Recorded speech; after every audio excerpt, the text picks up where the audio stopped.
My name is Miep. I am a Dutch girl. I am 22 years old. I am about to help two families into hiding, the Van Dans and the Franks. They are Jewish and need help while they're hiding in the attic, so the Nazis won't find them and take them away. I know what I'm getting into, and I'm glad to help. It is an early morning in July 1942. The families are going into hiding today. As they all came into the attic, I showed them where we stored their food. I then tell them I needed to go to the other side of town to get them ration books and reassure them their names won't be on them. They were worried they wouldn't be able to figure out what was going on in the world, but I reassured them that I would be up and tell them all the news I could. Anne, Margot, and Peter have all been working on schoolwork with any of the books I have brought them. I noticed that there is some tension between Anne and Peter. They don't seem to get along great. He calls her Mrs. Quack Quack.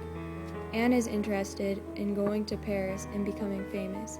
She still thinks about what she will do when she gets out of the attic.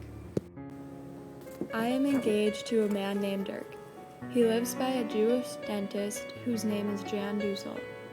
He talked to Mr. Kraler about helping him because he believes he is in trouble.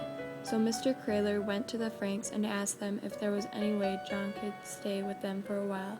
Of course, the Franks, being the wonderful people they are, said of course they would help John. So it was settled, and today he moved in.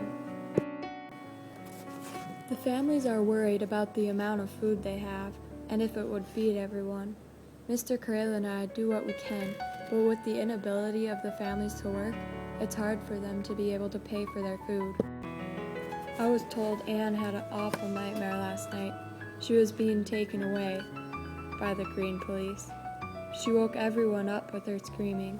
She only wanted her father. Today, the family started celebrating Hanukkah, their Jewish tradition. There was a thief downstairs, and when Peter got up to turn the lamp off, he fell and scared him away, but now someone knew they were in the attic. Today is New Year's Day. Mr. Kraler and I brought up a cake for the families. We also bought some flowers. I went to Margot to feel her forehead. She hadn't been feeling too well. I told the families I should probably go now because Dirk was taking me to a party that night.